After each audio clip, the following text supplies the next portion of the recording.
learning English through songs. Welcome to my new series, Learning English Through Song Lyrics. We're going to look at vocabulary, figures of speech, and literal meanings. So I'm quite a Taylor Swift fan, or as they would say, a Swiftie. And basically, I would like to break down Taylor Swift's newest song, which is The Fate of Ophelia.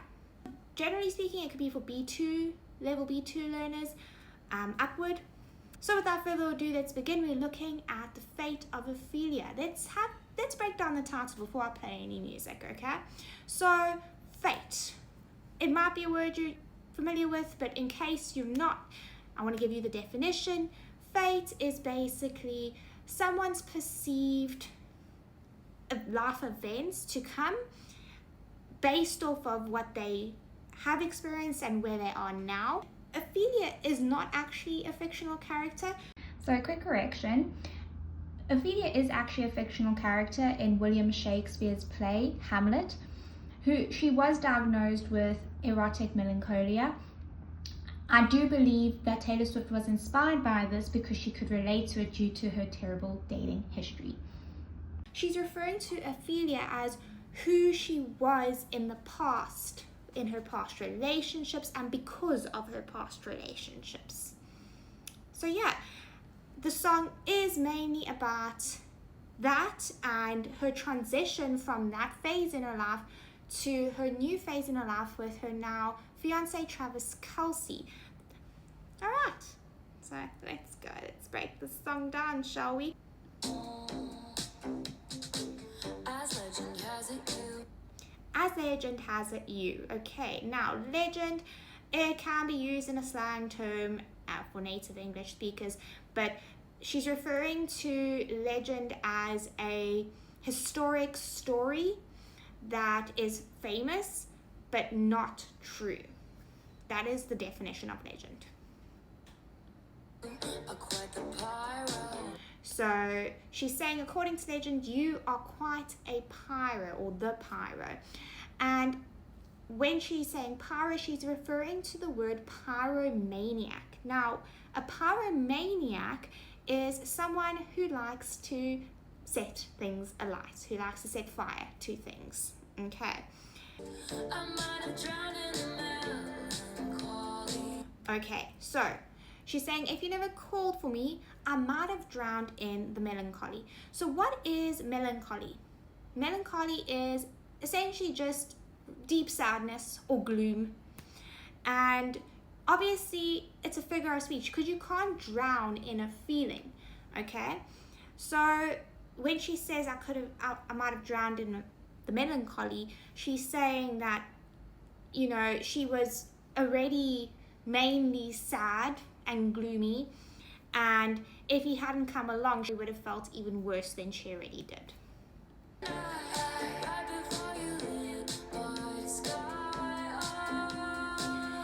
Okay, so she's saying you lit my sky up. Now, once again, figure of speech, and this is referring to the word she used that we already broke down at the beginning, which is pyromaniac.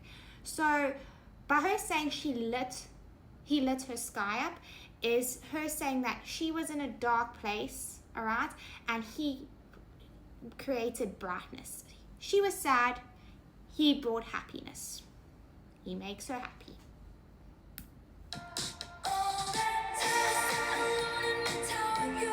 Okay, so she didn't actually physically sit alone in a tower, but what she's saying by saying I sat alone in my tower is that she felt alone. She felt isolated, those are synonyms, and she felt trapped, okay? And then she goes on to sing,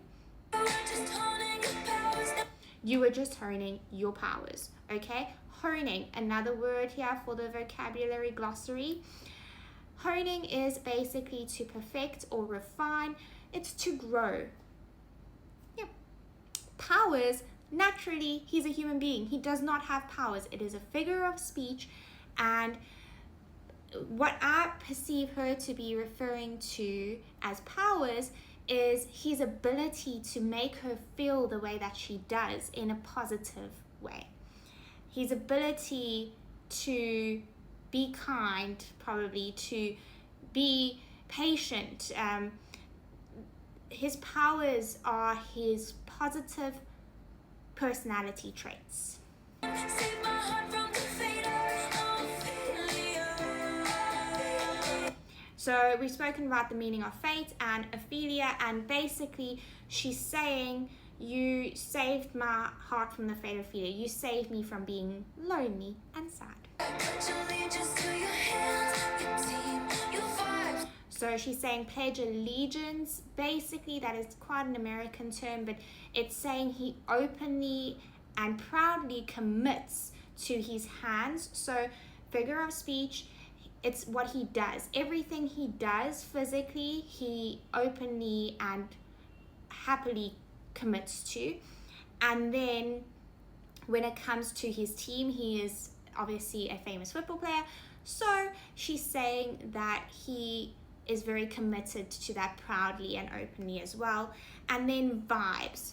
You might be familiar with the term vibes, but it is a very native English Gen Z slang term or word, although it might be in the Oxford Dictionary. There's a few new words in the Oxford Dictionary thanks to Gen Z. I'm one of them. I don't know if I'm proud of that. Long story short, vibes is basically someone's emotions and how they make other people feel.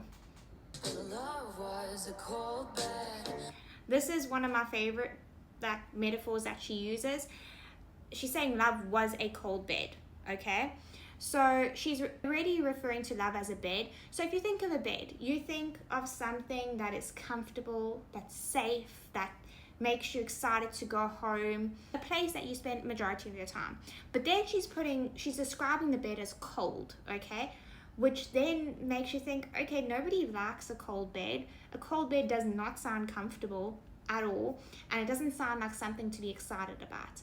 So she's bringing out these emotions in you by describing the bed as cold. And what she means is love was, it was cold, it was uncomfortable, it was not something she looked forward to or enjoyed. And that concludes part 1 of this video. If you would like to see part 2, then feel free to subscribe. I will be posting it next week, Friday. Please share your thoughts, questions, or requests in the comments. I look forward to seeing you soon. Bye for now.